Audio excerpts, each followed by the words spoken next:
Okay. What's going on, LBHT crew? B, what is going on? What's going on, man? I know a lot of upset Ravens fans is what's going on. Yeah, hey, look, man, that's in the past, man. Why you bringing up the past for? Okay, what you bringing up the past for? Guys, welcome to another episode, another show of the LBHT Show. If you're new here, be sure to hit that like and subscribe button. We are on the way to 1,000 subscribers. Also, follow us on Twitter, Instagram, Facebook, and TikTok at LBHT Show. All right, we got people already lined up in here. Look, we live stream on Monday and they weren't done talking, man. They had more. They had to get some more off their chest. Andre Mears, what's going on, man? Appreciate you coming through. What's going on, Andre? Tough Got puppy. tough puppies in here. Tough puppy early. He hit us up in the DMs earlier today. What's going on, Adrian? Adrian, thanks for coming through. Yes. Hashtag defund the defense. You guys saw the shirt on Monday. You saw the shirt. Right. I stand by what I said. Yeah, we put out some videos about that too. All right. Raven Ron is here. What's going on? Yes. What's up, Gilbert? Thanks for coming through. Thanks, Gilbert. Thanks for coming through, man. Yes. Tony Hendo says hashtag defund the defense. Like our message is getting through. Our message is getting through. I know some people don't like the. Yes, thank you. Some people don't like to hear that. What's up, King of Pugo? Pugo, what's going on? Yes. All right. So you guys know what time it is, man. Derek, what's going on, man? Derek, thanks for coming through. Hey, the Ravens may have lost, but the Panthers got a good first win. Right. And we're gonna discuss that too. 1-0. 1-0. Yeah, we're gonna discuss that, man. We're gonna discuss that. Thanks to franchise quarterback Sam Darnold. All right, so let's get this going. B, I saw you put that link for the Streamlabs. Can you put it in there one more time so I can pin it? Because the chats are going so fast, it goes off the screen.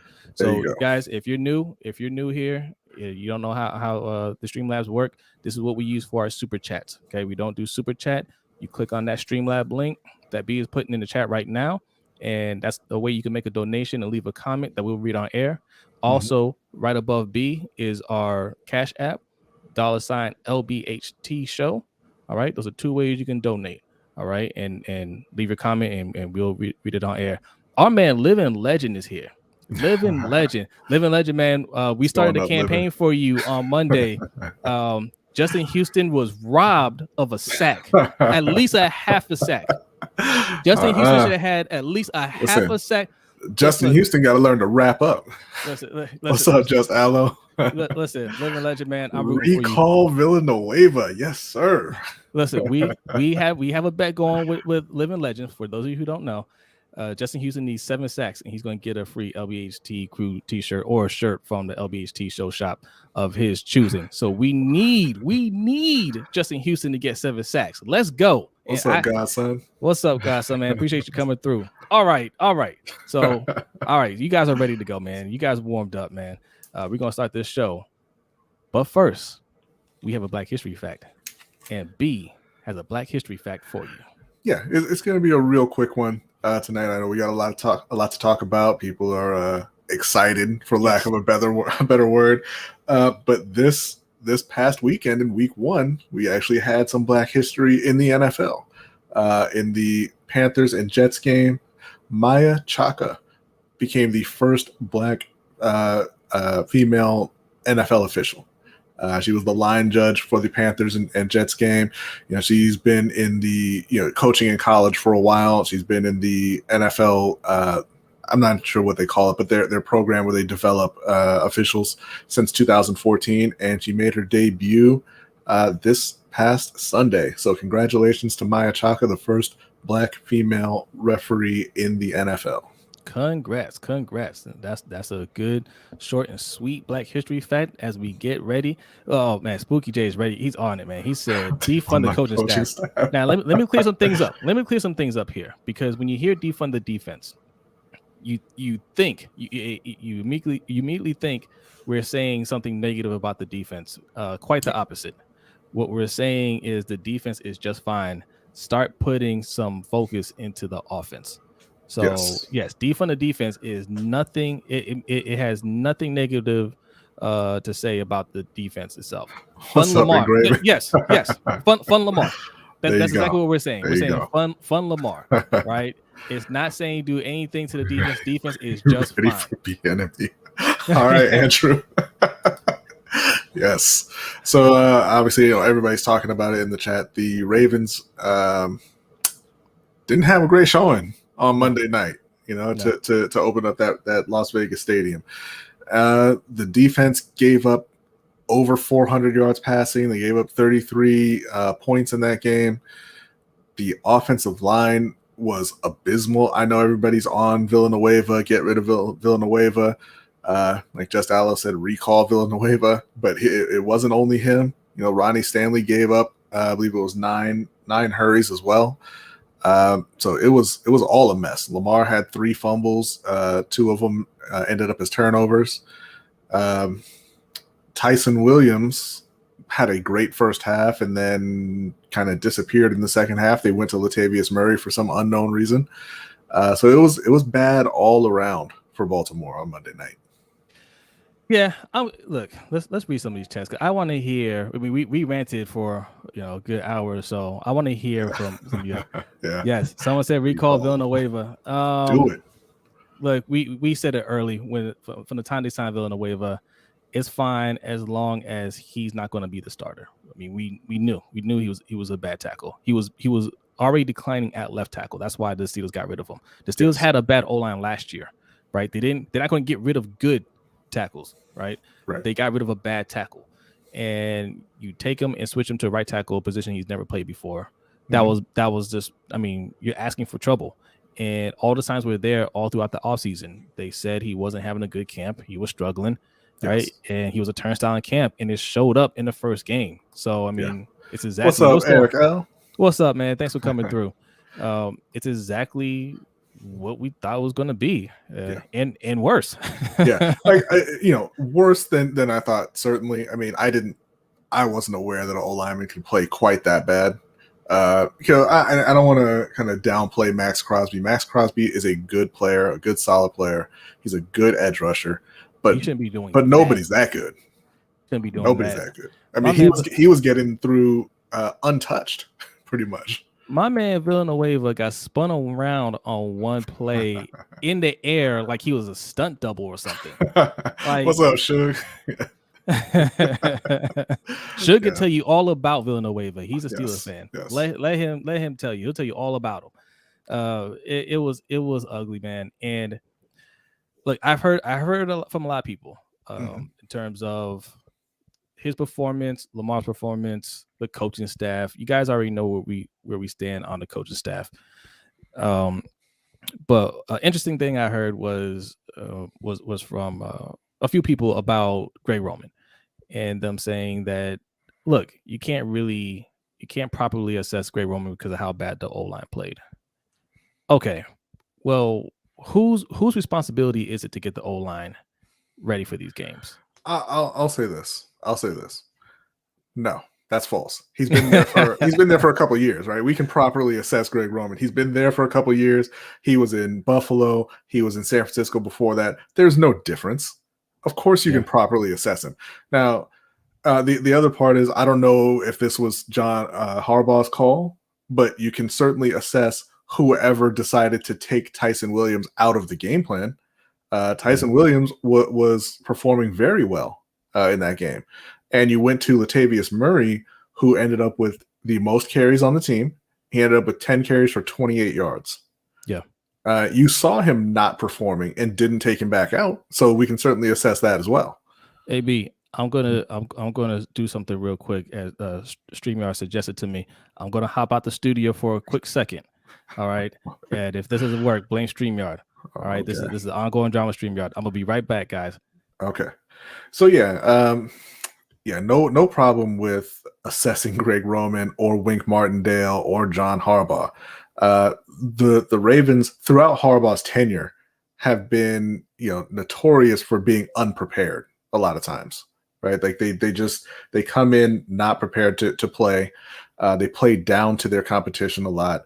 With Wink Martindale this time, you're sending the house and leaving rookie third-round corners who were playing running back a couple years ago, one-on-one with first-round wide receivers, right? Like, it's just not working. It's not coming together. The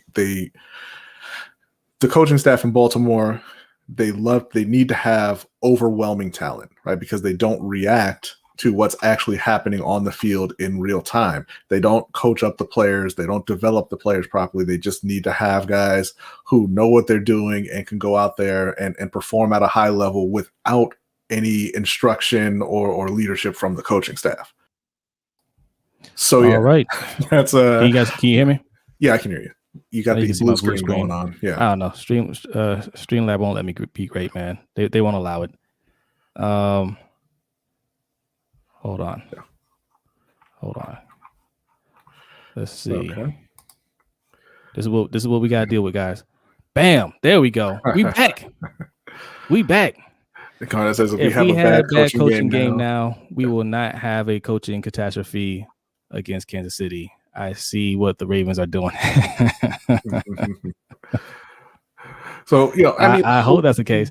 Hopefully it was a little bit of a wake-up call to them, but I mean, Kansas City is just way more talented. I mean, like I said, they gave up 33 points. The offense didn't really come together, and that was against a Raiders team that's not particularly good. Well, I'm gonna repeat what B has said about John Harbaugh in the past. His greatest trait is self-preservation. I'm messing up everything. His greatest trait is self-preservation. And right. I do want to stop right there. We did get another anonymous Cash App. It says, outstanding work, big timers. Thank you so much, man. We appreciate you. Yeah, thank you. I expect them to play much better than they did on Monday night. In fact, I would hope so. In fact, let's just get right into it. Ravens versus Chiefs. All right, I expect them to do much better, but the Chiefs. This is why I say defund the defense. This is why we say invest in the offense, because the Chiefs do make a lot of mistakes, but they have so much firepower. It doesn't matter. They did not look good against the Browns for 3 quarters. Right. And as soon as the Browns had a fumble, as soon as they made a little mistake, a little slip up, right? That botched fake punt, game over. That was it. They took the lead and they're like, bye-bye. Yeah. You're done. And this is something we've seen with Kansas City. And again, it's every team, right? You're going to play poorly sometimes. But like you said, they have overwhelming talent on offense, which is where it matters in the NFL. When they won the Super Bowl, they were down 10 plus points in every game in the playoffs. I mean, yeah, we can laugh about Houston having a big lead and then losing by 30. Yeah, that's funny. It's Houston, right?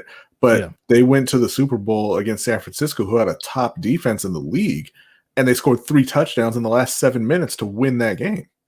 Yeah. It's something that if you are building through the defense, you're like, hey, we're going to have all this talent on defense, and that's how we're going to win. You'll have nights like you had against the Raiders, and there's nothing you can do about it, because you can't answer on offense. They've got the franchise quarterback. He's one of the top quarterbacks in the league. He's an elite player. And up to this point in his career, they've kind of refused to support him properly. Yeah. Yeah. And you look at the Chiefs, they gave him everything. Yeah. The offensive line, the funny thing is, this always gets referenced about, what you need to focus on and how you beat the Chiefs is a good pass rush. Because look what the Bucs did to them in the Super Bowl.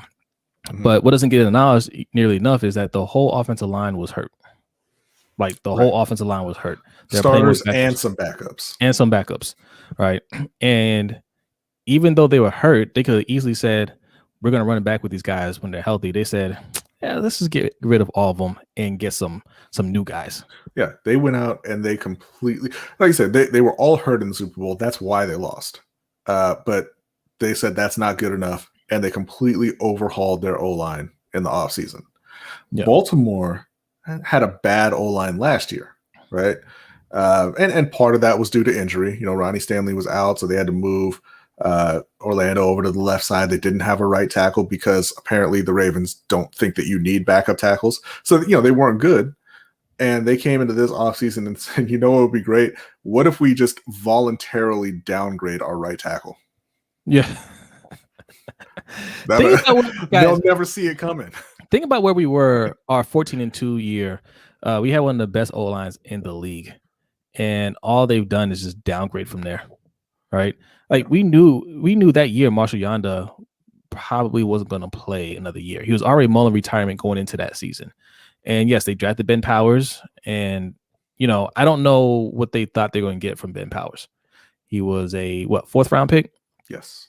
Okay. Like you don't expect a fourth round pick you don't plan for a fourth round pick to take over for a Hall of Fame left guard or right guard, right? Like that wasn't what they were planning.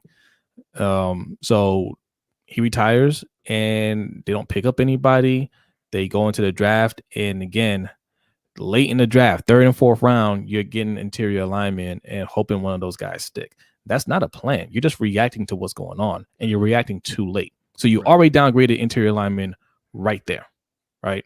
So the O-line played bad. Ryan Stanley got hurt. And then this offseason, Orlando Brown says, hey, I want to play left tackle or trade me. And you decide to trade him. What you should have done is say, no, you're going to play one more year here at right tackle. And then you can do what you want to do.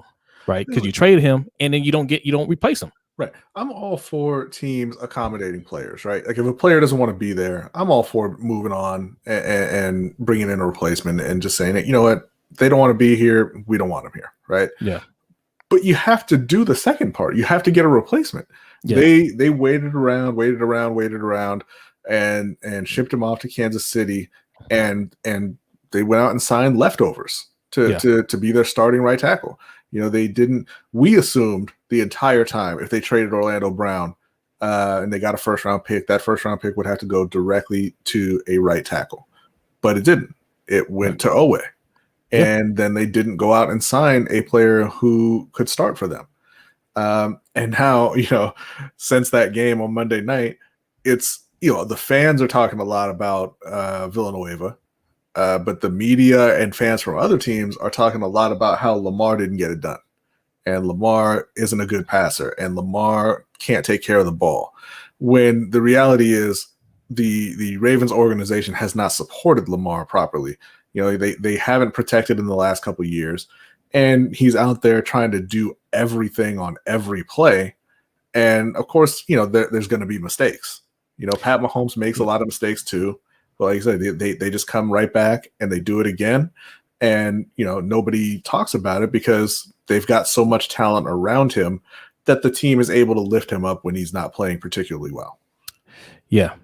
And that's the other thing too, because ultimately, even with Ravens fans, if we don't get it done, the blame falls on Lamar. It does. And we never hold the defense accountable, right? Yes, we mentioned some of the things that the defense does, but nobody's looking at Monday night's game and saying defense killed us. Defense blew it, right? It's, man, Lamar got to hold on to those balls. He can't fumble the ball. Villanueva looks terrible, right? But the defense is what you invested everything in, and they let you down. And it's just like, oh, what are you going to do? What would you just pull it up there? Without... We got Lamar versus everybody. Yeah. And that's absolutely true. Yeah, absolutely. Absolutely. And it seems like that's the way the Ravens want it. So, yeah, I mean, but Lamar is the one that's putting this team on his back. We're not winning anything without Lamar Jackson. Everybody else is replaceable. Everybody else. Okay. Mm-hmm. And that's why we weren't happy with the Owe pick. I know you guys look, Owe played well. Mm-hmm. Owe played well, a lot better than I thought he would do. I thought he's going to take some time to develop into that, but he's looking good. First game looked good. That's great. What difference does it make? Doesn't make a difference at all. Right. And that's really what it comes down to. It's not an impact pick for Baltimore. No, not the way we play defense. Right, and especially when you have holes on the O-line, because it's not, like I said, it's not just about Villanueva. They have question marks at left guard. They still have question marks moving forward at center.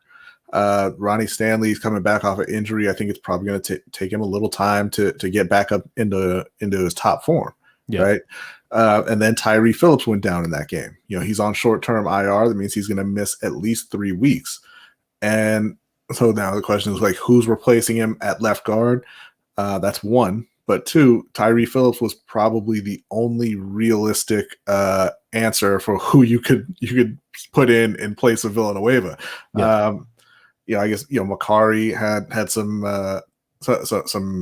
reps at tackle as well, but nobody wants to see that, right?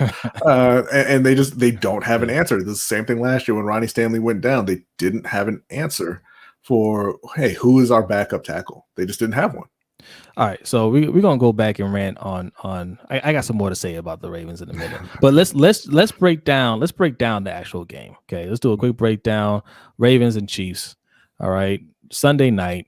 Let's take a look at this matchup. So, look, like we said, firepower. Mahomes, Tyreek Hill, Travis Kelce. Mecole Hardman, Demarcus Robinson's, Clyde Edwards-Helaire. Yeah. And they've got a good O-line. I know that prior to the Monday night, Ravens fans were making fun of Orlando Brown, getting beat a few times by some of the top the top edge rushers in the league. But Orlando's a good player. Creed Humphrey went out there and played very well. Joe Thuney, they have a very solid offensive line around Pat. And in that game against the Browns, where they struggled a bit, but they came back and got it done. They didn't even have Frank Clark and Tyrann Mathieu. Right. So that O-line, revamped, and same way some people are saying, "Hey, give this O-line time to gel." It's the same thing with them. It's a completely revamped O-line, and they look a lot better than our O-line. But okay, do we have to take a look at this matchup? It could be depressing. Look, man, we gotta break it down. We gotta break it down. So our D-line versus their O-line, I mean, it's hard to look. We blitz a lot, right? So it's not even like you can't even look at the front four for us and say, here's how they match up, because we rarely put our defense in a situation where we can just go after the quarterback with just our front four, right? So. But that's what we need. Like if you go back and reference the Tampa Bay Super Bowl, that's what they did. They got pressure with the front four. They didn't have to send the house the whole time, because if you send the house on Pat Mahomes, he's going to eat you alive every time. But we also have Rick Martindale, who just refuses to. Yeah, and Rick Martindale just refuses to change no matter what. Like that's just what he does, even if it's not working. And it's. Look, man, what do you want me to say? We that's why we have criticism with the whole coaching staff. It ain't just Greg Roman, it's Rick Martindale. We've said it too. He can go. They can all go. They can all go. But I mean, it is what it is. So what can they do to slow down? What can they do to slow down this offense? Man. This I'm gonna give this answer, and I hate this answer. I always tell people this is not the correct answer. But for Baltimore's current state, run some more. You don't want to see them dropping back to pass with Villanueva and Ben Powers trying to block Chris Jones and Frank Clark. Yeah, if Clark is playing, right? You don't want to see Tyrann Mathieu kind of patrolling the center field against Hollywood and Sammy Watkins, right? I think they're overmatched a bit. I don't think just like Monday night, I don't think Lamar will have the time to drop back and find his receivers. Mark Andrews, I'm absolutely not going into this game with a game plan that is featuring Mark Andrews. And the answer to why is because it's a big game. And we know what happens with Mark Andrews in big games. So that's the answer for our offense. What's the answer on defense? On defense, I mean, run. Run the ball, keep them off the field. Right. Well, no, but that's where I was kind of going with it. Run and shorten the game as much as you can. Okay. Yeah. They have a lot of talent on defense. They do. They had a really bad night on Monday, but Marlon Humphrey obviously is one of the top corners in the league. Patrick Queen is out there with Malik Harrison. You got young athletic linebackers. the front, with Owe, Houston, I'm not going to say Tyus Bowser, but the Matabike, Campbell, you have to you got to depend on those guys showing up and playing up to their ability, really. There isn't one strategy that you're going to be able to use against Kansas City because they have too much talent. They have the best quarterback in the league, arguably the best tight end in the league, and arguably the best wide receiver in the league. And those guys they're going to get loose at some point. You're not going to be able to just stick with them because, it's not like a situation where it's Tom Brady back there and you can try to get to him. Pat can avoid the rush. He can make plays on the move. So honestly, like it is just going to be, it's one of those games that's just going to come down to, hey, our best guy has to make plays against your best guy. And that's got to be Marlon Humphrey on Tyreek Hill. Like you have to make plays against him. You got to be able to depend on Patrick Queen and Chuck Clark and maybe even Westry or Stevens to try and slow down Travis Kelce. And they're just going to have to give better performances than they did on Monday. Yeah. I'm glad you brought that up because I'm almost certain they looked at that Monday night game and said all the Raiders did was target one person. That's it. Just one person, Darren Waller, and they couldn't stop it. We have a better tight end. Yeah. And we're going to not according to John Gruden. He said that Darren Waller is the best player he's ever coached. Remember, he's coached Jerry Rice and Tim Brown and Warren Sapp and Derek Brown and Rondé Barber, John Lynch. So that's a pretty high praise there. Yeah. Okay, but so Travis Kelce's up there. I'm sure they believe Travis Kelce is the best tight end in the league. Derek Brooks, not Derek Brown. I don't know why I said that. Derek Brooks, yeah. But they're going to use him early, and they're going to try to get the Ravens to commit to trying to stop Travis Kelce because we don't want one man to beat us again, right? And then once we start closing in on Travis Kelce, he's going to just light it up to open it up to everybody else. So that's why we can't fall for that trap. Travis Kelce is going to get his. Just leave it be. Like B said, put Brandon Stevens or somebody, Chuck Clark, whatever. But no triple coverage and nothing like that. He's going to get yards. Let him get yards. They're not going to target him the whole game. They're going to try to get some situations where we commit to trying to stop him and then leaving Tyreek Hill wide open or Mecole Hardman wide open. You do not want that. Right. So that's one thing. Play physical, play a little dirty, man. Hold them, right? You mean like they did against Hunter Renfrow? Is that what you're talking about? Yes. So you had the Raiders getting a big time upset win and then sending video to the league complaining that y'all are bullies. I'll keep doing it. I run the ball. I think that's kind of what the Browns did that kept them in the game. I mean, obviously the Browns run the ball really well, really well. So we had the ability to do that as well. We've been the best rushing attack the last 2 years. So just because Gus Edwards is out, I know that hurts. J.K. Dobbins, I mean, everybody's out. We can get it done with who we have. Tyson Williams, Latavius Murray. I mean, they showed you. We had almost 200 yards rushing on a bad night. So we had the ability to do it. So just lean into that, like B said.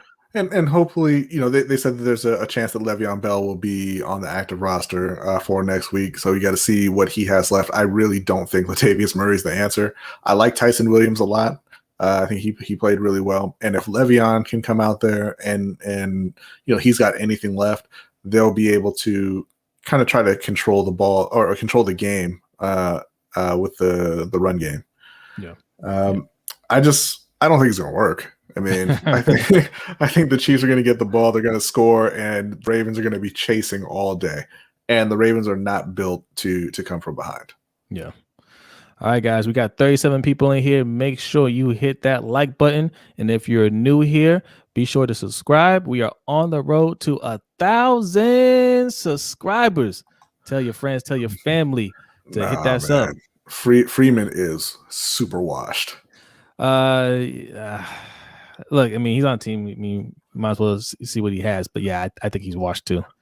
I do think he's washed. Tyson Williams looked good, man. Just give him the rock. Give him the rock.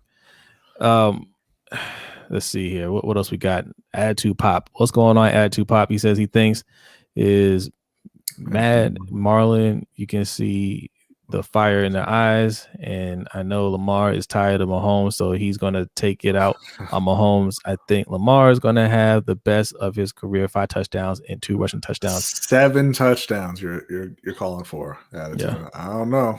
What's up, Zeke Hokage? Appreciate you coming through, man. What's up, Zeke? Lamar could have had that last game if they could block for him. Yeah. His stat line could look so much better if they could have held their blocks just a little bit longer. He looks sharp. Yeah, in a couple of passes he was off on, but I mean, he looks sharp. Listen, man, Tony, that ain't his job. No, it's not. Talk to Alejandro. Okay. Yeah. Like I know he missed that block on that fumble, but I mean, he's a running back. Listen, the ball. The way Alejandro looked, he looked so bad. And I heard Coach. Shout out to Coach from Sipitali Films. He believes that give him a little time.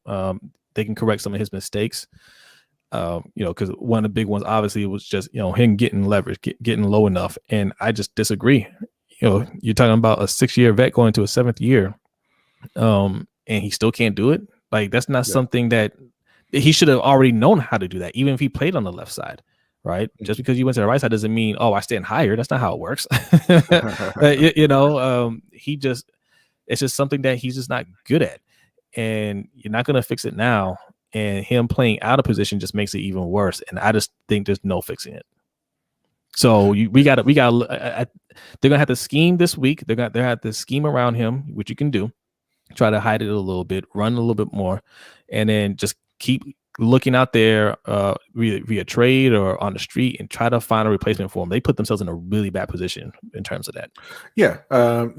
We've seen comments of people saying that they should call Mitchell Schwartz, the former Chiefs right tackle. He was a very good tackle, but he's effectively retired right now. I think he may still be dealing with injury. And listen, they have to make the call at this point, right? Like you have to. But the time to make that call was back in March or April, when you could get him in and get him into shape and have him working with the offensive line. But it's going on week 2. What do you think Mitchell Schwartz is going to do for you right now? Nothing. Look, I will say it though. If he says, "Yeah, I'm interested," he's not going to do anything right now. But just get his weight up, because I heard he shedded a little weight. Get his weight up, have him practicing, and have him ready for the latter half, right? And in the playoffs, because I still think this is a playoff team. Don't get it wrong. I still think this is a playoff team, and that's when we're going to need some real protection. And this is the problem also, as Tony said, they rather call cornerbacks. They worked out 4 defensive backs because, whatever Wink wants, Wink gets, right? And if the guys didn't perform on Monday, it's not Wink's fault. It's the player's fault. I mean, we were talking about a team who was already the deepest in the league, went out and drafted 2 corners and brought in a safety in our Darius Washington, undrafted, right? Yeah. Had too many defensive backs. Traded one that all the Ravens fans loved this offseason in Sean Wade. Yeah. And 1 game in, you're looking for street free agents? Yeah. All right. Okay, look, we'll leave it right there. All right. Don't pull up any more comments yet. Guys, if you're looking for a super chat, we got 40 people in here. Hit that like button. Looking for a super chat. Click on that pin link, right? That take you to the Streamlab. That's what we use as a super chat. All right. Click on that. Leave a donation, leave a comment. We'll read it on air. Also, right above B, $ LBHT Show. That's our Cash App. You can also leave a donation there and leave a comment and read it on air. And don't forget, patreon.com/LBHT Show. All right. We got 2 tiers, $3 tier and the $10 tier. All right. Both of them will get you access to the overtime show, which happens immediately after this show. You do not want to miss that. B, tell them about the 2 tiers real quick. Like you said, the $3 tier will get you access to the overtime show. You can come and hang out with us and just watch the extra hour and a half of streaming that we do. We talk about anything and everything. It's a lot of fun. It'll also get you into the Survivor League, our yearly Survivor League, where you make 1 pick a week. If your team wins, you move on. If they lose, you're out. You can only pick a team 1 time, and whoever is last standing, we're sending out prizes. We're sending out a trophy at the end of the year. The $10 tier will get you an on-screen invite into the Overtime Show. You can join the stream and talk with us. It also gets you into the Fantasy Football League every year that we do. Don't have the belt. We're giving away a custom championship belt. That's going to be, like I said, a yearly thing. We're going to be. If you're here on the Monday night stream, we showed it, but we'll show it next time. We're going to be changing it to a dynasty league probably next year, and customizing the belt each year as we go. And it also allows you to request specific content. If there's an article or video that you want on a specific topic, you can request that, and we'll get that for you. All right. So those are ways you can support. Also go to our website, lbhtshow.com/shop. Right. That's where we got some cool merch on there. If you like the shirt that I'm wearing, you like that LBHT crew, you like the beanie that B's wearing, that's all our stuff. You can go right there, lbhtshow.com/shop. And you can just check out lbhtshow.com in general. And, that's our website. We put articles up there. We put our audio podcast on there. So. Yeah. Also, in the $10 tier, we have a couple of the Founders coins left. So a couple as in like two. Yeah.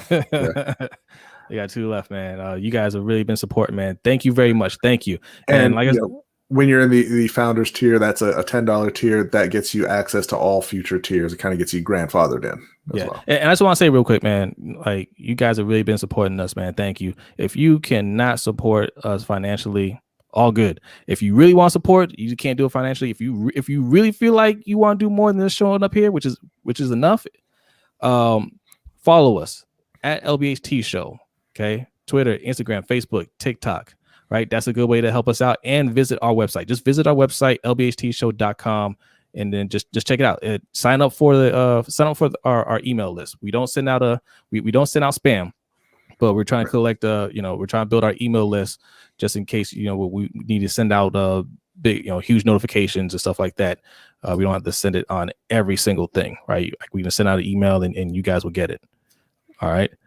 Garnett says, Jose, you're not going to say congratulations. I said it on Monday. You missed it. You left before I said it. Garnett got the early season W over Jose in our fantasy football. Thanks to league. Derek Carr. Yes, Derek Carr. Yeah, no, you were there. You were there. Yes. And, thanks to Aaron Rodgers and Aaron Jones taking the week off, Derek got the win over me, and we both kind of got together and figured that we don't really want to crush people's spirits week one in our fantasy league. Like you're guests. Right. Yes. And we want to make you feel like you have a chance to win that belt. So, that's what it was. That's all it was. And Andrew's one of our founding members, right? He's one of the first to get one of those coins, and he got some merch, and he could tell you all about it, man. Listen to that, man. That's a smart man right there. All right. Yes. All right. Look, we got more Ravens to talk, but we gotta feed the beast, okay? We got some Panthers fans in here, okay? We got Panthers Nation that's in here. One team. Yeah, well, they are the only LBHT show team who is 1-0, undefeated, leading the division. So we're going to talk some Panthers and Saints. We're going to do some. No. We don't. No. Let's talk about the Jets. We don't want to talk about what's going to happen next week. Okay. Look. Okay. Let's talk about the Jets. Look. We'll talk Panthers. I'm giving them the lineup. We're going to talk some Panthers and Jets, and then we're going to talk. We'll talk about the matchup coming up. We want to talk about a couple other games around the league, and we're going to finish out. We're gonna rant some more about the Ravens because I got a lot more to say. All right.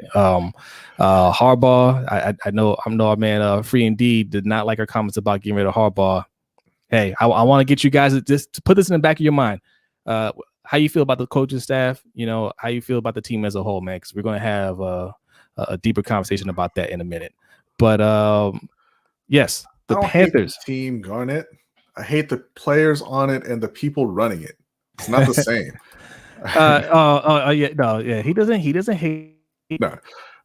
Panthers, man. You guys always think we're hating. Look, you guys always think we're hating when we have criticism of our teams, but when the season starts and you see them, then you know what we're talking about. Every week we need to be posting that Hannibal Buress gif. Why are you booing? I'm right. Right. But yeah, so Carolina went out there against the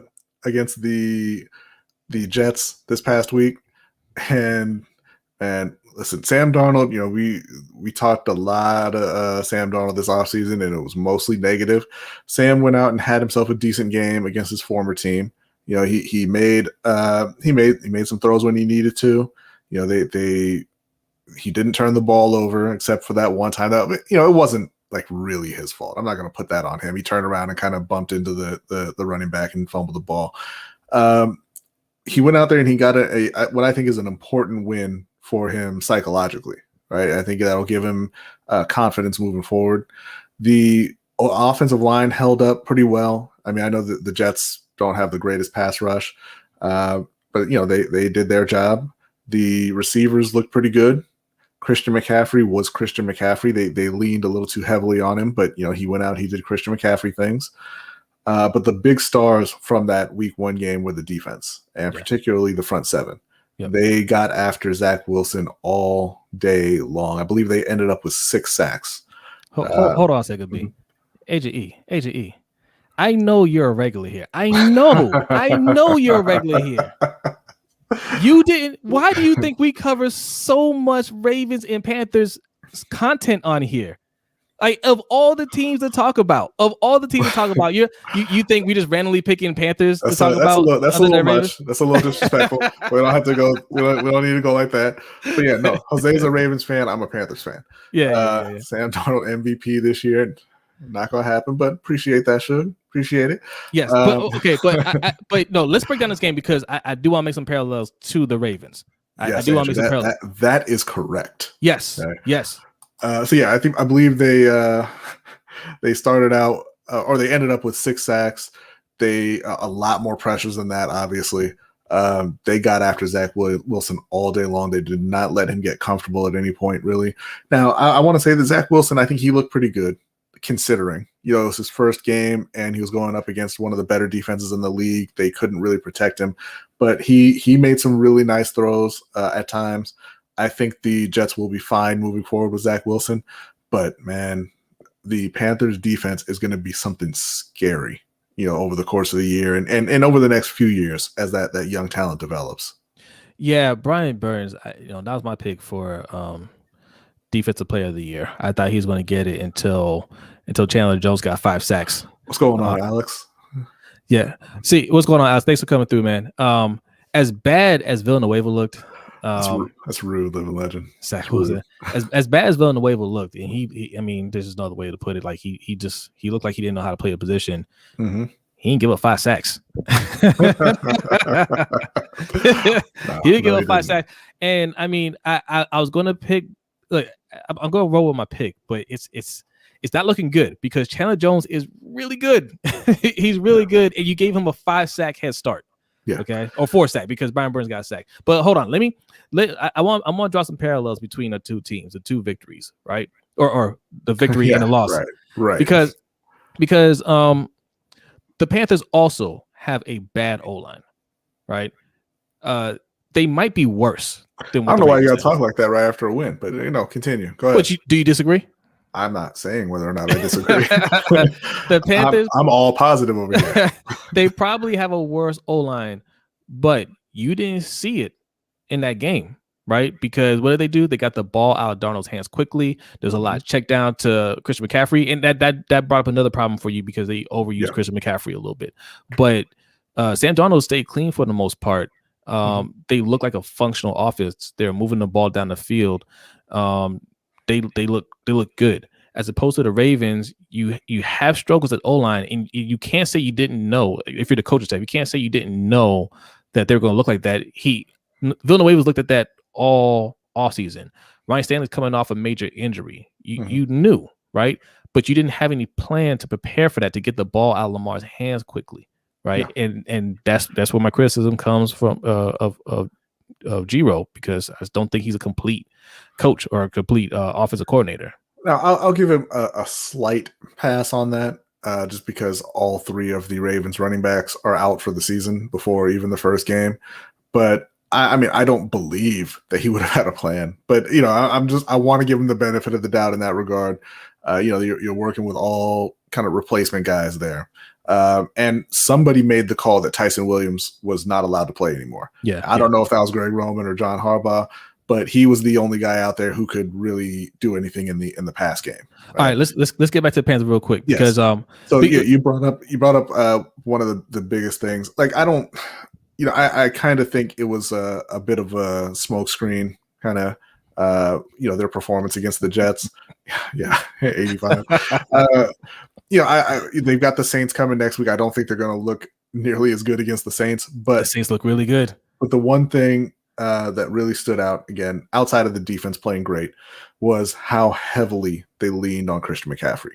Yeah. Christian missed most of last season, and in his first game back, he got 30 touches. He led the team in targets and catches, and that's it's not a recipe for success moving forward. Yeah. I understand that they think that they can't protect for a long time, and Darnold probably they probably beat it into his head to protect the ball and take what the defense gives you and all this stuff. But moving forward, like as you play better teams, you're not going to be able to just rely on dumping the ball off to your running back and have him carry the offense, Right. And also, just the workload it's too much. There's an extra game this year, and you started off on 30 touches. The whole point of drafting Chuba Hubbard in the 4th round was that he was going to spell Christian McCaffrey some and take some of the workload away from him. They went out and they claimed Royce Freeman on waivers. Yeah. He's not on the roster yet, but the point is to get Christian out of the game more, get the ball out of his hands a bit so that you don't run him into the ground. I mean, you've got DJ Moore, you've got Robbie Anderson, you've got Terrace Marshall. Like, you have talent elsewhere. You need to start utilizing it. Otherwise, it could end badly for Christian. Yeah. Spooky J says that sounds familiar. Waiver One wants to know how JC Horn looked. They didn't really call his name much. I guess he looked fine. That's one of the things I was looking for too. But I didn't really see him out there. Listen, Livin, he's gonna get his. All right. Do you want him playing in the fantasy playoffs? Right. Or do you want to win weeks 1 through 3? Right.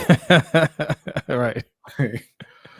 Yeah, that's a lot of touches, man. And I mean, look, it's hard to not go to him because when he has, I mean, you give him the ball, he makes it work, right? Like he's an amazing player. Yes. And it's easy because he, that little underneath, he's always there. He's always open. Well, it's hard to not, like, I get why Sam is throwing it all the time. He's open 100% of the time. But you have to kind of, you have to have some self-control. You got to throw it elsewhere sometimes. Yeah. So, says, yeah, you're right. Alex Stark says, I agree. 30 touches a game. Got to stop. We got to utilize our other weapons more. Yes. Yeah. Absolutely. And again, this particular game, it was the first game of the season. They've had a lot of turnover. Sam Darnold, he's brand new. So maybe they're kind of trying to ease into that. And I'm sure they went out there and they wanted to see what they had in the offensive line, right? Because this group hasn't really played together before. Yeah. So hopefully, as the weeks go on, you'll see them kind of open things up more and get the ball to the wide receivers more often. All right, real quick. Let's talk about the Saints matchup. I know you don't want to look to that game, but let's talk about it. Yeah. B, why are you so scared of the Saints? I'm not afraid of the Saints. Why are you afraid of the Saints? Wait. I think I know what the reason is. Hold on. Don't do it. I think I know. I know. This man right here. Okay. Damn it. This man right here. Yes. All right. LASIK Jameis. Okay. You're afraid of him. Jameis threw. They went out and they put an unbelievable beating on Green Bay in week 1. 38-3. Jameis had 5 touchdowns on 20 passes, 148 yards. He's the first player in NFL history to throw for 5 touchdowns and under 150 yards. It's going to be tough for the defense.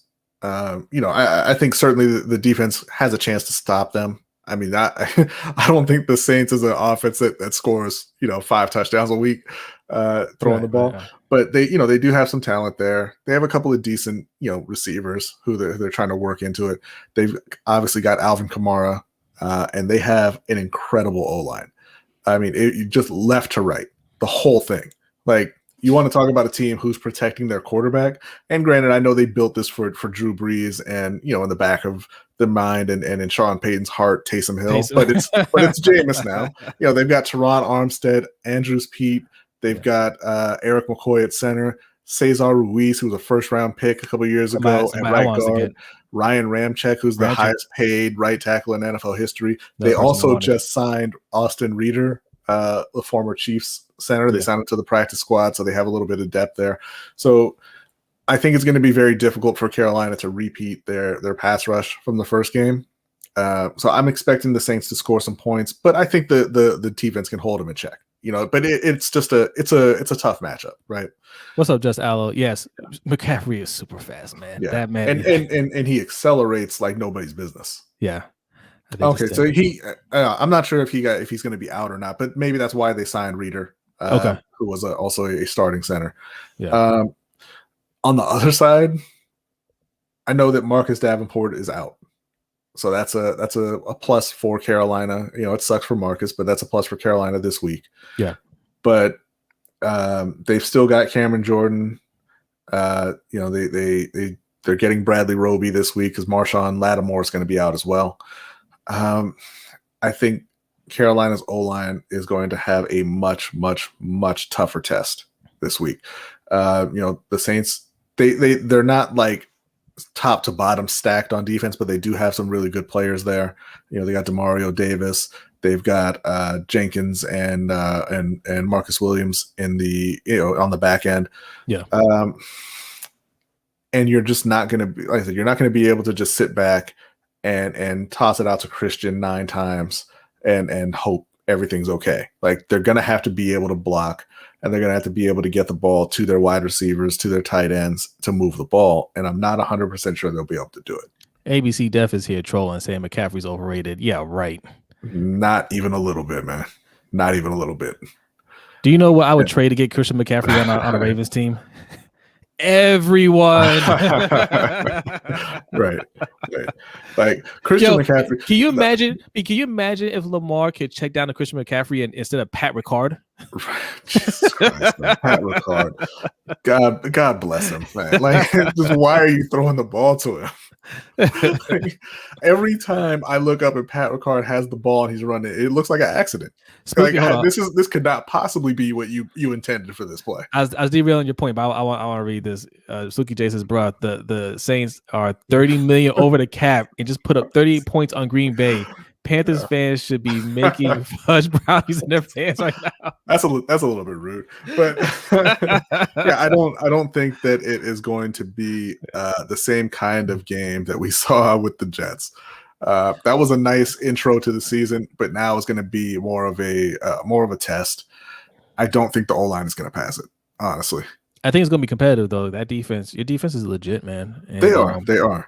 And they're going to have to, and look, the Saints are going to have to do more than 140 yards passing to get the job done. Now LASIK Jameis might be able to do it, but he's going to have to prove it. He's going to have to prove it. So we do want to get our guy Derek in here before we go back to the rant portion of the show. Yes. We had Derek on for the first time last week. Given kind of his insight into some of the lines, the betting lines for the upcoming week, because Jose and we don't know anything about betting. The one thing I know about betting is if I bet on a team, they will lose. So we're gonna have Derek come in and give you his thoughts on what he saw in week 1 and what that means for week 2 and some of the marquee matchups. And if there's any gamblers in here, throw your questions to Derek. All right, you ask it to us. We have nothing for you, but Derek can answer that question for you. Okay, he'll give you good advice, and also just get fired up, man. Just get ready. We're gonna go in on some more Ravens rant in a minute. So all right, let's bring him in, because I'm about tired of people being upset at the idea of getting rid of John Harbaugh. Honestly, like, I don't understand. Yes. What's going on, Derek? What's up, Derek? What's going on, fellas? All right, man. Thanks for coming through. How we do last week? Well, it could have been better. 1-3-1 on the week. It was actually a push with the Panthers game. That last TD brought it close. I think, if they'd have gone for 2, which would have made things interesting, but garbage time, you can never really predict that stuff. Sure. Yeah. But the Cowboys and Tampa game, we saw how that ended. like I said, originally I had taken that early on before I'd even talked to y'all about coming on the show about this. So that was something I was kind of locked in with that 6.5, but I felt good staying with it. But as I told y'all on the show, if you were looking at that game, that +9, you were staying away from Tampa Bay. And if that's what you did, that clearly worked out for you. A couple of the other games, you had OT in the Vikings game, which kind of fit in line with that spread, it being a 3-point game. So it wasn't shocking seeing that go to OT. You would have liked to see him pull out a TD there. But yeah, we've all been paying attention to the Ravens and how things went there. It was still close down the line, another OT game. And when you get into trying to handicap some of these games and looking at these teams and predicting what's going on, or at least what you think will go on, close games, you don't necessarily look at that as a loss because, especially it being week 1, a lot of questions for a lot of teams going into things. You just really have to kind of see what happens. And, I think it was in the Discord, somebody, made a comment about, why did we not see this coming with Villanueva? Well, y'all been on here nonstop talking about Villanueva. Week 1 is tough because there's every team goes through a lot of changes. You don't get to see them really play, and this year you had fewer preseason games. A lot of people have been out, so taking what you saw in week 1, what do you like for week 2? Well, for outside of, the Panthers and Ravens, one game that I was looking at a little bit, and I want to double check the spread just before I say anything. But I believe it was, who are the Rams playing? I think it was the Bears. They're playing the Bears. That was week 1. For week 2. The Rams play the Colts, and that's a -4 spread for the Rams. I like that number, seeing what they did. I have faith in Stafford going forward. Like I said last week, he was somebody that I saw where, the situation, things, it may have not improved much as far as personnel from one spot to the next. But when you get into coaching and the ability that he might be able to play at, that's where you start looking at things like he's not going to lose you games. And if you're talking about players that aren't going to lose you games, you start looking at things like how good is the Colts defense? Sure. How well can the Colts offense perform against that LA defense and stopping a player like Arnold coming through the middle? Because whereas you saw against Donald. Chicago. Sorry. Aaron Donald. Too many freaking players between the Panthers, Darnold, Arnold. I'm just done with all of them. That guy that you don't want to see. If we're talking about him, then there's something wrong in my book. But yeah, you didn't see him show up much in the stat line, but if you watched the game, you saw that he was a force on the field. He was a presence to deal with, things like that. Going into the season, the Colts did have O-line issues. Quentin Nelson. He got hurt. I'm not sure if he's back starting. I don't know the full timetable on him. But like y'all have said, and I think it's shown up in some places, that lack of an extra preseason game. Some of these players, the way the coaching staff has decided to sit a lot of potential starters and people coming off injuries, it just really shows that there's a lot of rust. Raven Ron wants to know, what are your thoughts on 49ers parlay with the Bills? Who are the Bills playing again? Because I think, actually, that was the other game I was looking at for this week. Bills -3.5. Yeah, that's the number I was seeing. Against Miami. I was seeing about the same for the 49ers game. Where it's actually 3. Both of those are the same at where I'm looking. For the Bills game, I do like that matchup. I'm not a big fan of Miami's offense. I think, who's the head coach down there? Brian Flores. Yeah. I like a lot of the stuff he's done on the defensive side of the ball and turning around the organization. I think he's a coach you could look at like a Ron Rivera, where he's gone into a situation and some of the things that he's bringing to the table right now might not necessarily be W's, but they go a long way when you talk about building stuff. Kind of stabilizing the situation. And exactly. Yeah. We saw Ron Rivera come in, and when he left, it wasn't like things fell apart overnight. Right. Yeah. So yeah, that Buffalo Bills game, that is one that I like, and that's one I'm gonna be picking with. And what about the 49ers one? The 49ers one, I think that might be a bit of a trap game. Okay. I don't think the Eagles are as dominant as they looked in week 1. Right. I'm not big on Jalen Hurts. I don't think he has the pieces around him. Yeah. That's one of those situations where it seems like you got a lot of talent, a lot of guys that have potential, but you also got a lot of things going on, like the Zach Ertz situation. You see performances out of players like Goddard and other people on the staff. There's a lot of hype behind the wide receiver Smith coming in, and you know, he could be good for the team. You could see them have a good season. But compared to the team that they were last year, a good season still might only be 6-7 wins on the season. Sure. Right. Yeah, they are not very talented in Philly. Exactly. And so I think I'm gonna get to the Sunday night game. Just give me a minute and let me get through this. But I think with that 49ers game, that could be a bit of a trap because yes, we saw a 49ers running back go down. We've seen this storyline play out in seasons before. But I think they're one of those teams where they'll find ways to win, but that doesn't necessarily mean coming in and blowing out every team. Right. I think Shanahan does have the type of chess mindset where he's more trying to find a way to beat you. He doesn't care how that way is, Right.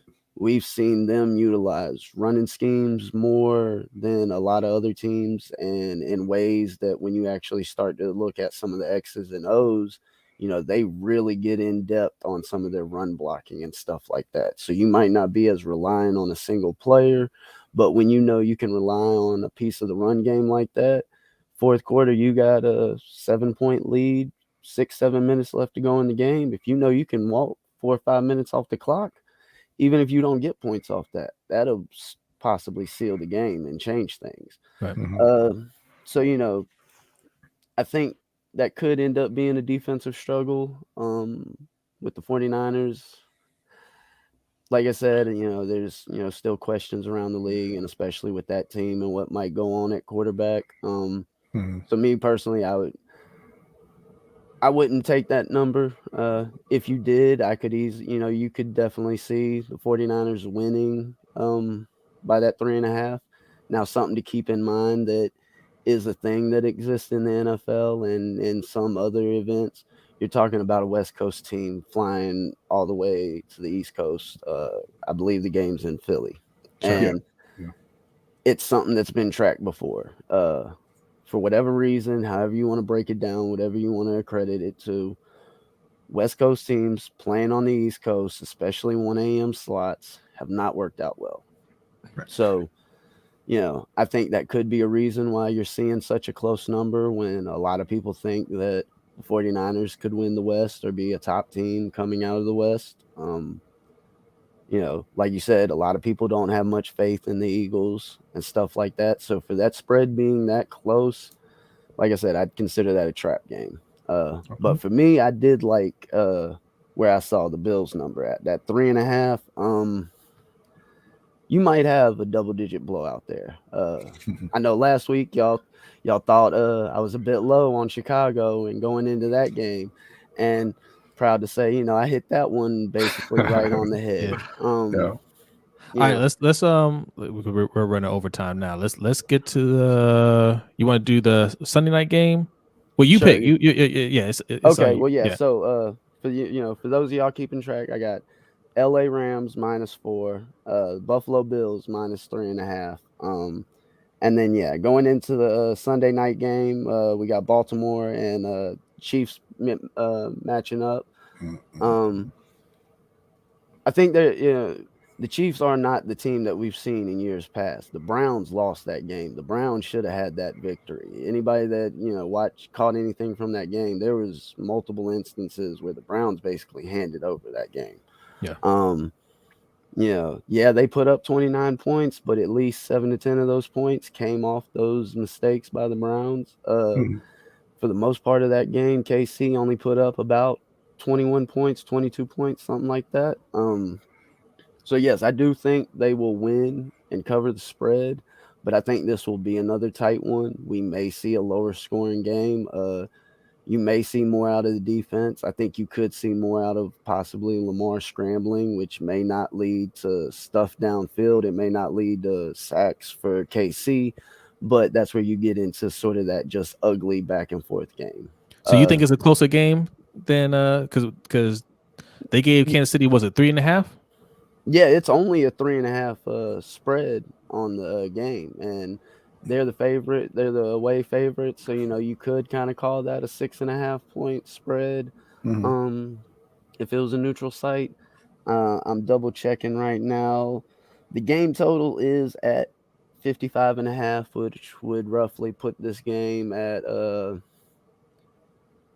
somewhere around like 29, 26, something like about that. Yeah. And so I could see it going a little bit lower than that, more in the low 20s. Okay. A potential 17-24 type game. Okay. Yeah, so with that game, I would look at the Chiefs, though they could be somebody that you look to fade later on in the season, potentially against a weaker team. I know there's a couple double-digit spreads out there this week that I wouldn't touch, but you see 11, 12 points against the team, and actually one being the Monday night game. That's where it gets interesting, because we all saw how Green Bay played. I think the question is, does Rodgers want to play? Okay. All right, man. All right. Listen. You got your win. It's all right. Aaron is fine. He told you it's all good. It's just one game. Don't worry about it. This is B's fancy football rant. But listen, so real quick, we talked about that trash organization over there in Baltimore. Talk to me about the victors, the 1-0 Carolina Panthers, hosting the New Orleans Saints this week. All right, well, yes, B was not big on the Panthers going into this game, but I am. The spread is at 3. With some of the stuff I saw at the stadium, yes, there are the struggles we expected in the pass offense with blocking, but they were opening holes for McCaffrey. You were seeing 4 or 5 yard chunks at a time on what seemed to be simple run plays up the middle. And I don't care what day and age it is. You're going to give me 4 or 5 yards on any given play just up the middle. Here, go. You take that. So, I think we may see more pressure coming from the Saints D.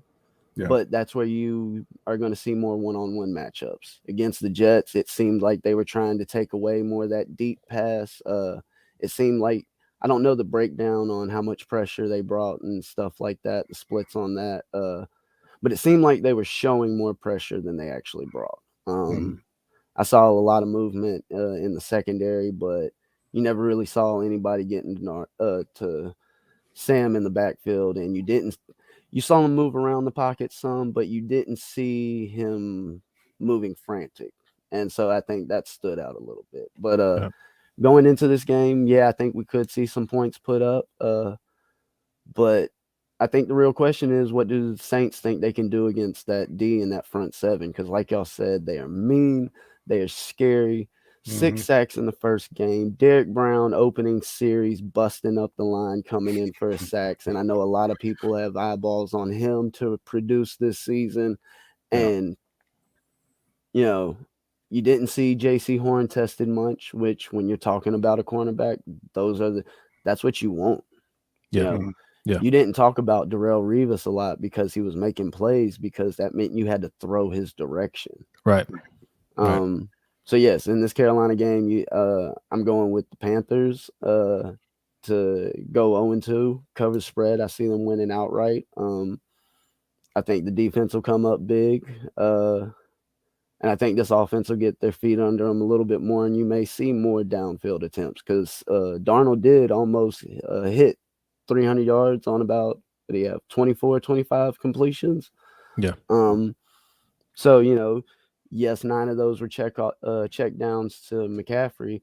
That's still, you're still talking 15, 20 passes downfield that, I saw averages around 10 yards a catch for some of the players. So yeah, I'm gonna be on the Panthers and was it -3 getting those points. So yeah, this week I'm gonna be looking at LA to win by more than 4. Who was it? Buffalo -3.5. Then we had Ravens, who I said was, I'm going with KC there, giving up the points to the Ravens. And then the big spread that we hadn't got, or we ain't much to say here. That Green Bay game, I think they win. I don't think they'll cover this spread. I think it could be an instance where you see garbage time eat into that double-digit spread. So, yes, I think they win big. I think they'll be up by 2 touchdowns late in the game, but I see a late touchdown or something like that pushing the points into the favor. So I'm gonna be on Detroit in that game for Monday night. +11. All right. That is our man Derek Weatherly. And if you wanna see some more Derek, he usually hangs out with us in the overtime show. So if you guys want to talk some more betting, some more Panthers, anything, he's a sports savant, as well as Ferris, who's in the chat as well. He usually hangs out with us, man. It's a lot of fun on the overtime show. Derek, man, appreciate you. We're gonna see you in a little bit. All right, yeah, I'll see y'all there. And yeah, if people have any interest in things more specific like player props or game totals or team totals, drop it in the comments and let us know. Because I'm open to looking into those types of things, but I'm also not trying to take over the stream and just running all day with the bet talk. So, just let me know, drop it in comments. I know I saw Raven Ron with the question last week, and I just don't want to be up here dropping nonsense on stuff I hadn't at least looked at before saying something about it. All right, Derek. Appreciate you. Right. Thank you, Derek. Okay, so B, they had a question in the chat for you, man. They Noah, shout out to Noah. He wants to know why you being so mean, B. I'm not being mean. Look, all right, they want to know why you being so mean. Is Carolina 1-0? Look, is Baltimore 0-1? You said we were trash. You said we were trash. Wow, y'all got embarrassed on national TV on Monday night. Just Allo wants to know, when did you become a Ravens hater? This is new. I hate the Ravens. Listen, y'all hate the truth. It sounds like Darius Simmons. What's up, man? Thanks for coming through. Darius? Thanks for coming through. All right, guys. So yeah, we ran a little over, but we're still gonna do the bonus time. We're gonna do a bonus time, and this is gonna be a Ravens rant since B wants to call us trash. Excuse me. Thanks, Living Legend. Yeah. I'm glad you like it. All right. So look, I told you I had some more to say about the Ravens, man. You guys don't like when we say, not necessarily you guys, but a lot of guys don't like when we say Harbaugh got to go, right? And I just want to ask you, and I've asked this before. Can you remember the last game that you watched and said, "Man, Harbaugh really coached his ass off"? Because I can't. Right. There's always questions about what's going on the field, whose fault it is, who needs to step up, but you never hear, man, Harbaugh needs to do a better job. Hold on. Because there's a lot of people in the chat calling me a hater and everything. And I just want to shout out to my man Garnet. Thank you for keeping it real. Garnet, you welcome. All day. Garnet, you think the Ravens are a trash organization? Because then we got to have a whole other talk because all I'm saying is, man, we make some basic comments on here, and there's a lot of defenders out there. There's a lot of defenders for some of the shenanigans going on with the Ravens. All right. Look, what are you afraid of getting rid of Harbaugh? There's no criticism here. Everybody has their opinion. There's no right or wrong, right? What are you afraid of? If you think Harbaugh should stay, what are you afraid of? Yes, Derek's segment was dope. Yeah, we appreciate him coming on, man. Yeah, I know you love it, Ferris, because misery loves company. What's up, Spirit of Justice? Spirit of Justice. What's up, man? He has a similar sentiment to our guy Noah up here. Look, that was just him frustrated about losing his fantasy football game this week. And he's not that optimistic about the Saints game coming up. Listen. Because look, if you're a Ravens fan, like the Saints game is like the Steelers game for them. Okay. This is fandom 101, especially when you're a fan of a bad team. You gotta talk your trash when you can talk your trash. Yeah. Get out the way early. It doesn't matter what you think or know is coming later. If you get that win, you got to get the talking out. See, there he goes. But yeah, so in Baltimore, man, you mentioned we had some people upset about the get rid of Harbaugh talk, and I don't understand why, man. Like, if you look back a few years ago, Harbaugh was on his way out the door. They had the number one defense in the league, best defense in the league through midway through the season, and they were 4-5. Yep. And the organization was openly talking about moving on from him. Yes. And then Lamar came in, and Lamar turned everything around. They went 6-1. They got to the playoffs off of Lamar's legs mostly at that point, right? Come back the next year, and Lamar wins MVP with Lamar's performance, right? You come back the next year, and they let the offense around him deteriorate. Right, the O-line isn't as good, and obviously, there was some injury in there as well. But you didn't bring in any receivers, and so the offense struggled. But Lamar won them games. Yeah, right. Lamar put up a pretty decent season considering what the offense was at that point. He threw 26 touchdowns, 9 interceptions, ran for over 1,000 yards again. Lamar did that. Yeah, right. And you come back even to start this season. They made the O-line even worse with Villanueva. And Lamar, yes, that's right. And Lamar's the only reason they were in that game. The defense didn't show up. The O-line didn't show up. Hold on, Felipe. I don't want to put you in the attitude pop category, man. I saw your message a few times, man. I will get to it. Okay. Look, the channel's growing thanks to you and attitude pops and everybody in here, man. I appreciate you guys. But as we grow, we're not going to be able to hit every comment like we used to. That's what we say, man. We don't do super chats, but that Streamlabs is our super chat. And we're working on some graphics, man. Pretty soon it'll be automatic. When you hit up that Streamlab, it'll automatically come on the screen, a pretty cool graphic, and it'll have your comment and everything on there. All right. But hit up the Streamlab. We'll read it for you, or hit up the Cash App, and we'll read it that way. All right. But your hot take is Bell gets 80+ yards and Owe gets 2 sacks. I can see the first half happening. I don't see it for Owe. Owe, I don't want to take away from what Owe's doing, man. Like, I'm happy for him that he had a good overall performance in that first game. But we got to keep it in perspective, man. Like, the sack that he got was a cover sack. That's fine. Right. Mm-hmm. That's fine. But he was getting pressure. He was getting pressure from what I saw. Good game. And he dropped him in the coverage. He was doing everything that I would have asked him to do as a rookie. But this is a much better team that we're playing. Yeah. And a much better O-line. I know you guys are taking your shots at Orlando Brown. I think Orlando Brown's going to eat him for lunch.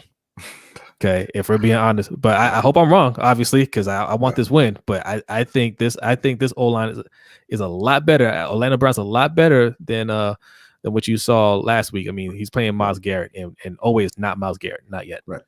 JP, thanks for coming through. He says Harbaugh's run his course. 10+ years is a good run, but it's time. And that's really what we're getting to here, because John Harbaugh didn't turn this team around.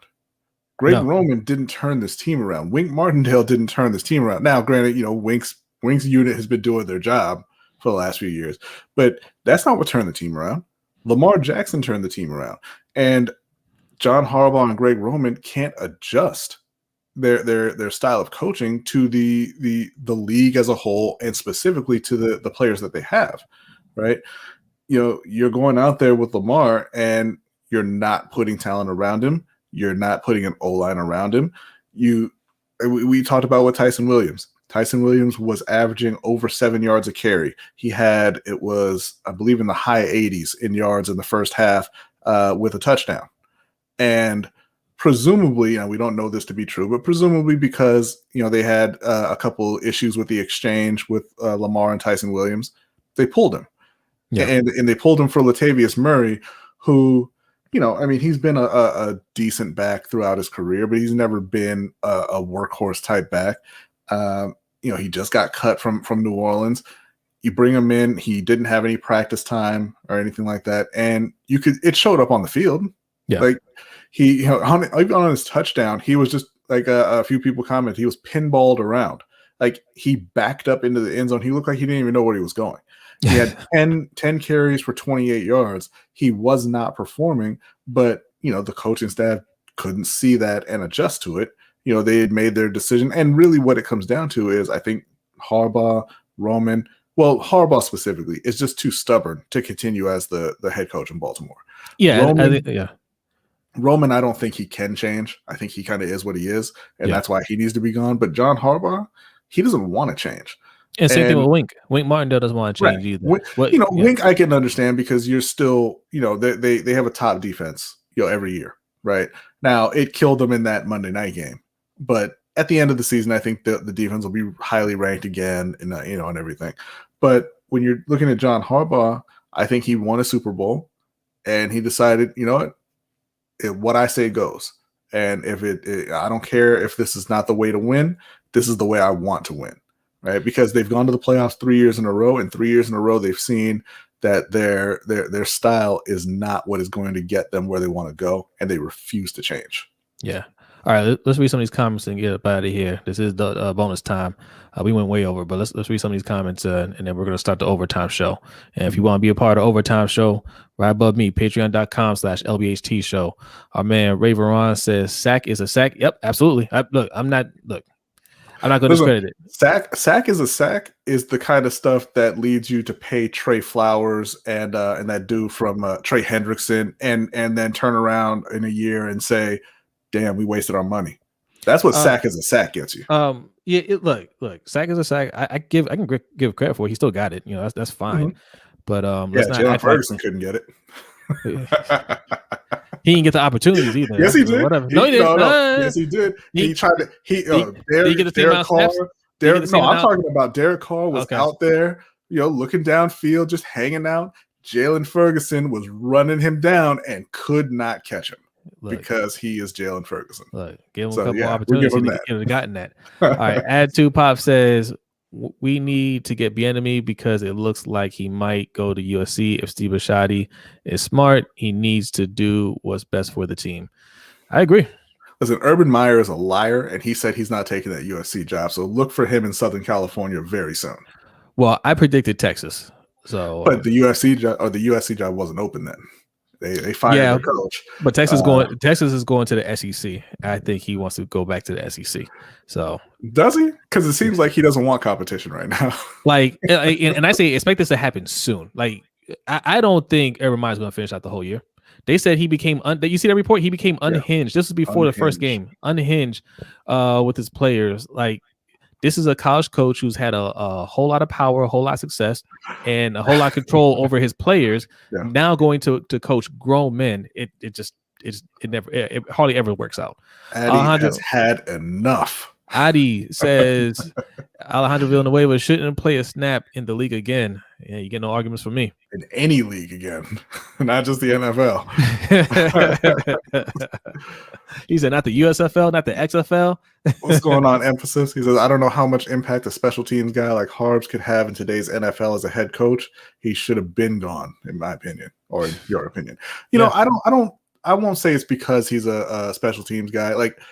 The head coaching job, you're kind of managing people, right? You're managing players' egos, you're managing your coaching staff, but he refuses to hire the best coaches, right? Yeah, he's not being a good manager. That's the thing. He's not being a good manager because you can look at other coaches, right? They might specialize in offense or defense, and they may get somebody, that okay, I'm an offensive guy. I'm gonna get somebody that knows defense and let him coach the defense. The guy that's the offensive coordinator, maybe he's not as good as I am, or I'm going to kind of help out with the offense. I'm gonna call that side of the ball a little bit, or I'm gonna work closely with him. But I'm gonna leave the defense alone. That's what Sean McVay did when he brought in Wade Phillips. He didn't have any connection to Wade Phillips. In fact, I think the organization said we want to hire Wade Phillips. He's like, hey, do what you do, right? I'm gonna take care of the offense, and it worked out. Harbaugh is just, and Harbaugh's not doing anything different than any other coaching staff. Like, head coaches bring in their friends, people that they know. But the problem is the people that Harbaugh knows, the game has passed them up. At their job. Okay, that's another way to put it. The game has passed him up. Marty Morningwig used to be a good coach, a good offense coordinator. The game's not relevant to him anymore, right? Well, it's the same thing that we saw with Ron Rivera in Carolina. They had Mike Shula for a long time, and he was terrible at his job.